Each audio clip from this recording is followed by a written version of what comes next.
Bwana Yesu asifiwe.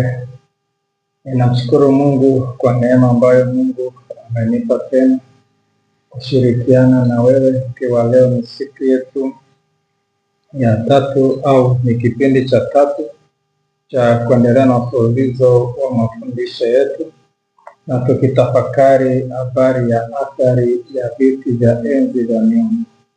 Leo nikiwa ni siku yetu ya tatu, na kukaribisha shiriki pamoja nami kutoka taifa lolote, kutoka mkoa wote wa Tanzania, kutoka Afrika Mashariki, mahali popote ulipo, na kukaribisha. Karibu shiriki pamoja nami. Bwana Yesu asifiwe. Niombe. Baba, katika jina la Yesu Kristo wa Nazareti, Mungu uliye hai, ninakushukuru kwa rehema zako na fadhili zako na uaminifu wako mkuu ambao unaodhihirisha kwetu neema hata neema. Bwana, pokea sifa, utukufu na heshima kwenye kiti chako cha enzi, kutupa nafasi tena nyingine ya kusimama mbele zako. Naomba mtumishi wako nipe neema kunena kile ambacho ni mapenzi yako nikinene leo, na neema yako idhihirike kwa watoto wako na watumishi wako wanaofuatilia Facebook pamoja na YouTube. Mkono wako udhihirike kwa Baba, na ukalitukuze jina lako, na unapotenda Bwana kupitia somo hili, jina lako litukuzwe katika jina la Yesu, amen. Sasa tunaendelea na athari ya viti vya enzi vya miungu. Sasa nilikuwa natamani tuangalie kidogo, tuanze kuangalia swala la kiti.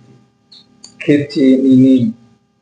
Sasa tunapoeleza habari ya kiti, niligusia kwamba kiti ni mfumo wa kutawala katika ulimwengu wa roho ambao unadhihirika katika ulimwengu wa mwili. Lakini sasa nataka tuangalie kidogo kwa ndani ya kwamba kiti ni nafasi katika ulimwengu wa roho.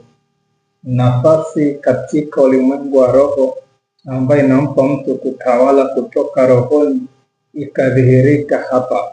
Ile nafasi inayotoka ulimwengu wa roho inaweka mfumo wa kimaisha, inaweka mfumo wa kiutawala, inaweka mfumo ambao yule ambaye amepewa nafasi na ulimwengu wa roho, ule mfumo ulioratibiwa ulimwengu wa roho unamuongoza mahali yupo kwenye kiti cha enzi. Bwana Yesu asifiwe.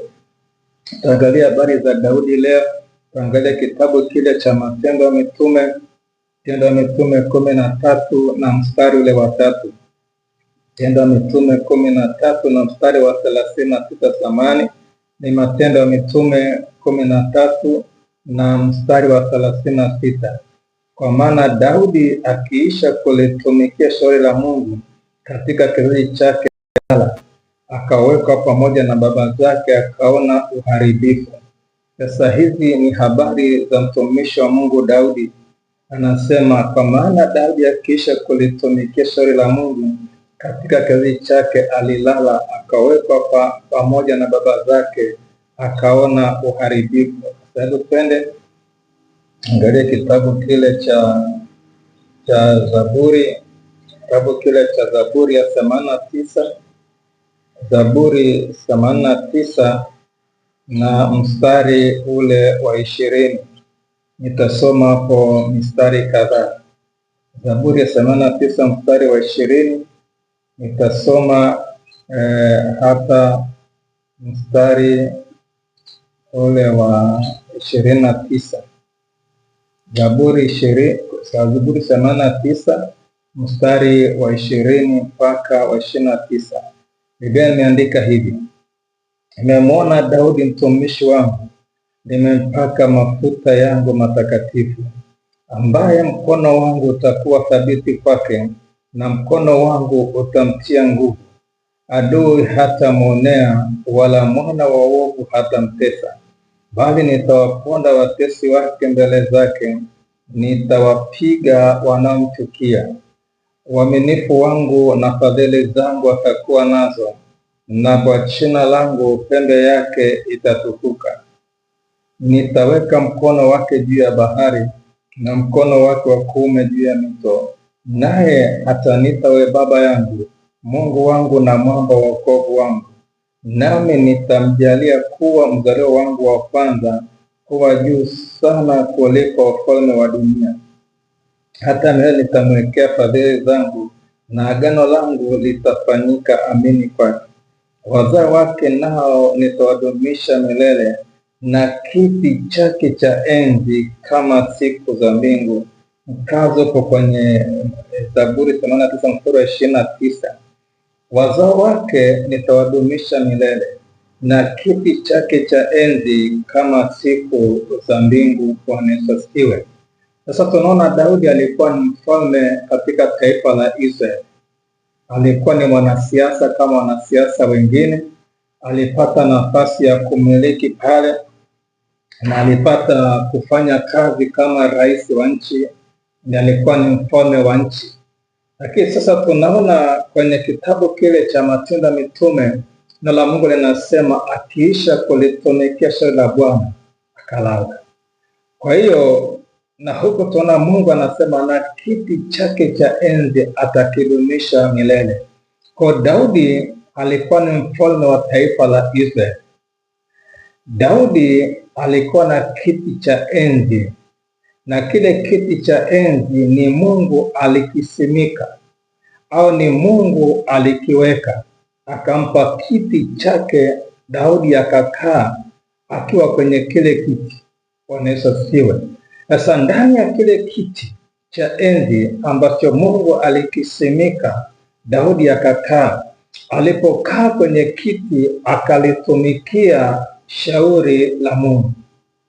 Sasa tutafakari hili kwamba kile kiti sio kitu tu kama kiti hiki cha kukaa, bali ni nafasi katika ulimwengu wa roho ambayo Daudi alipewa akiwa ni mfalme.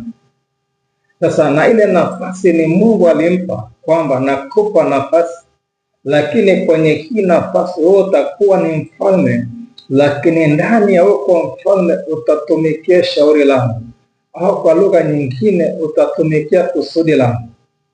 Sasa huyu alikuwa ni mfalme wa taifa la Israeli, lakini kwa mfumo huu inaweza kikasimikwa pia kiti cha enzi kwenye taifa lako.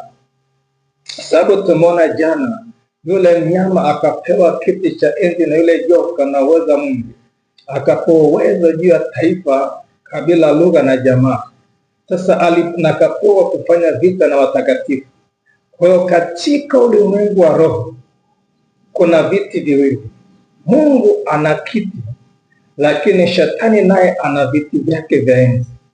Sasa kama Daudi angepewa kiti cha enzi cha shetani, ina maana angefanya shauri la shetani akiwa ni mfalme katika taifa la Israeli. Lakini alipopewa kiti na Mungu, kile kiti cha enzi cha Mungu kilimbana, ikaweka mfumo wa kiutawala ambao alifanya shauri la Bwana akiwa ni mfalme katika taifa la Israeli. Kadhalika ndivyo ilivyo hivyo kwenye koo, kwenye kabila anasimamisha mtu, anapewa kiti katika ulimwengu wa roho. Anapopewa kiti, ule mfumo anaoruhusu utokee kwenye taifa, kwenye kabila, kwenye lugha, kwenye jamaa, ule mfumo unawakilisha yule Mungu aliyempa kiti. Kwa hiyo atakaa kwenye kiti, hatafanya shauri lake, hatatimiza matakwa yake, bali atatimiza matakwa ya aliyempa kiti aketi. Bwana Yesu asifiwe. Labda tu nikupe kitu chepesi zaidi ambacho utanielewa kirahisi zaidi. Kwa mfano, mwanasiasa anatafuta kupata kiti cha ubunge. Sasa anapotafuta kiti cha ubunge, huyu mwanasiasa hamchi Mungu aliye hai katika jina la Yesu. Tafsiri nyepesi, hajaokoka. Ndani yake ana upagani. Kwa hiyo ili apate kiti cha ubunge, najua hii ni vita ambayo ya kushindania hiki kiti. Kunakuwa na wapinzani wanasiasa wenzake. Sasa anaenda kwa waganga, anaenda kwenye madhabahu za miungu, anasema nimekuja, nataka mnipe msaada kupata kiti cha ubunge, na anatoa masharti na mikataba mbalimbali, na anatoa na sadaka nzito, yomkini hata sadaka za damu za kuku, za ng'ombe, za mbuzi, za kondoo, au hata sadaka za damu za watu. Anapeleka sadaka, anapewa uwezo. Kumbuka ile joka akampa yule mnyama kiti chake na uweza mwingi. Sasa kile kiti cha joka kinaasisiwa kwa watu kupitia miungu. Wanapoenda watu kwenye miungu migeni kutafuta msaada wa kiongozi, msaada wa kisiasa, msaada wa udiwani, msaada wa ubunge, au msaada wa kupata nafasi fulani kama mwanasiasa, ile miungu ambayo imempa kiti chake, mahali ambapo atamiliki na kutawala, hatafanya matoka yake, hatafanya matoka wananchi ambao anawasimamia, bali atatimiza shauri la ile miungu ambayo imempa kiti cha kumiliki na kutawala eneo. Sasa unaanza kunielewa kidogo. Kadhalika hivi, kwa mfano kwenye ukoo, yule muasisi aliyeasisi ukoo wako, kama alienda kwa miungu akapewa kiti kama muasisi wa ukoo, ukoo mzima ameingizwa kwenye mfumo wa hiyo miungu, na huyo muasisi alitumikia shauri la hiyo miungu mpaka alipolala, lakini huo mfumo unaendelea kuishi hata kama muasisi hayupo. Bwana Yesu asifiwe. Sasa nataka ujifunze kitu hiki kwamba mfumo wa kitu kishaasisiwa na mtu mmoja, huo mfumo unakuwa hai, unakuwa endelevu. Sasa ndio maana kila ukoo wana mfumo fulani wa kimaisha tofauti na ukoo mwingine. Sababu ya mfumo ule wa maisha inategemea kiti cha enzi cha ukoo kimeasisiwa na upande upi. Kama kimeasisiwa kwa miungu, kusudi la miungu au shauri la miungu latimizwa kwenye ukoo.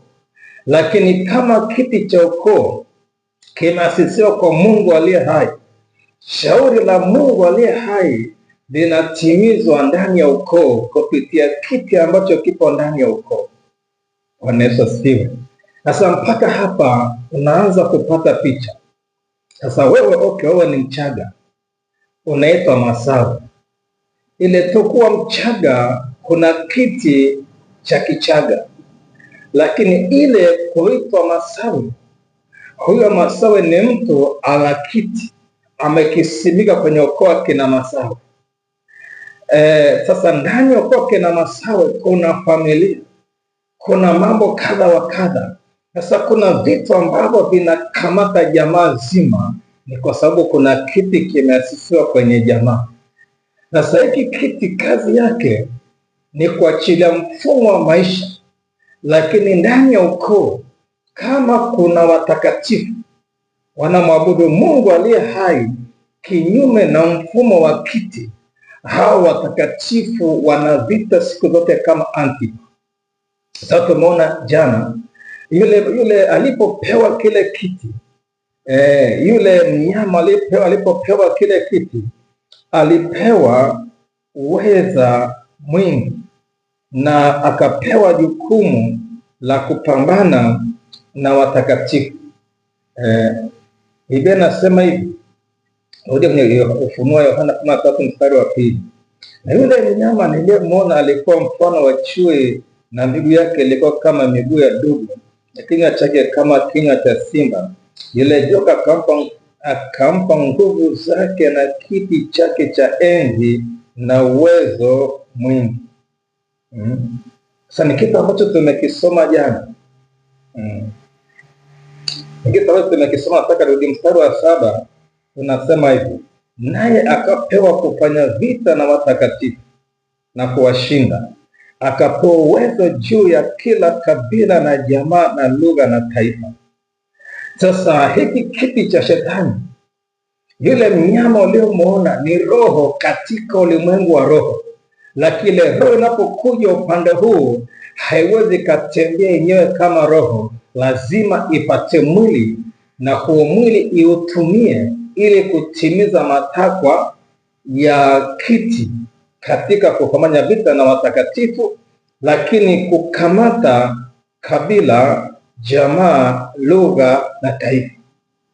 Sasa kama kuna kiti cha mfumo huu ndani ya kabila lako, ndani ya ukoo, ndani ya lugha, hapo nimeshangaa sana. Utakuta kuna watakatifu wanajivunia sana, mimi ni Mkinga bwana, mimi ni Mhaya bwana, mimi ni Mbena bwana, mimi ni Mpare bwana. Lakini kumbe ndani ya lugha kuna kiti kinasimikwa ndani ya lugha. Sasa ukikwepa kwenye kabila, kuna jamaa, kuna lugha, kuna taifa.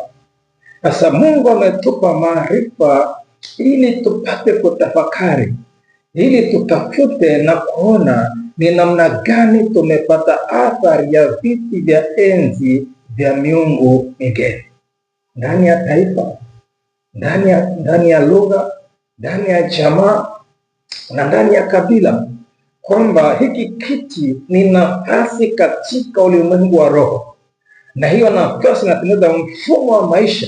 Daudi amepewa kiti katika ulimwengu wa roho na akalitimiza shauri la Bwana, na Mungu alipompa kile kiti alimlinda, alimtetea, alimpigania. Hapo nasema akamfunga kiagizo, agano langu nitalitimiza kwa Daudi, lakini akampa haki ya kuzaliwa wa kwanza.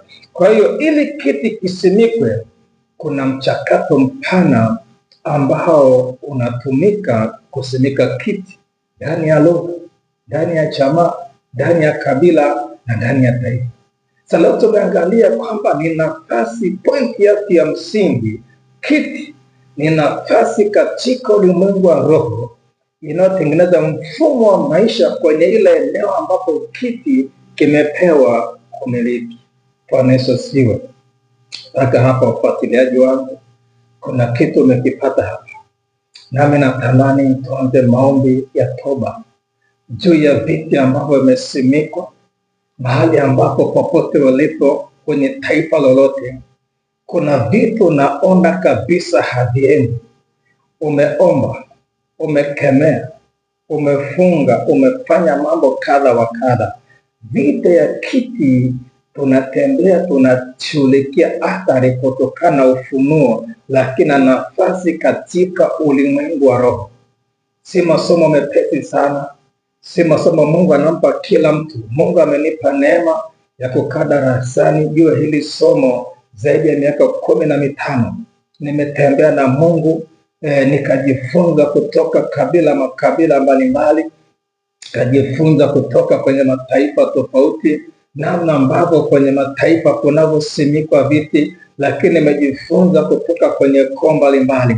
Kwa ninakuja na hili somo baada ya Mungu kunifundisha kwa kina, na ameniambia si kazi nyepesi. Ni lazima tujipange na Mungu na kufuata maelekezo ya Mungu ili tushughulikie viti vya enzi ambavyo vimeachiliwa ili kukamata maisha yetu na tushughulikie hizo athari. Tutakwenda kufanya maombi, nitakwenda kuomba na, lakini maombi ambayo nakwenda kuyachilia hapa, haya maombi Mungu akupe neema yawe pia kuomba. Mungu amenipa neema kukuombea, lakini Mungu akupe neema na ufunuo na kuanza kuelewa kwamba mahali nimekwama kuna nafasi imeruhusiwa katika ukoo ili niwajibishe kama hivi. Tuombe. Baba, katika jina la Yesu Kristo wa Nazareti, Mungu uliye hai, tunakushukuru maana leo umetoka ufunuo ya kwamba katika ulimwengu wa roho vinasimikwa viti.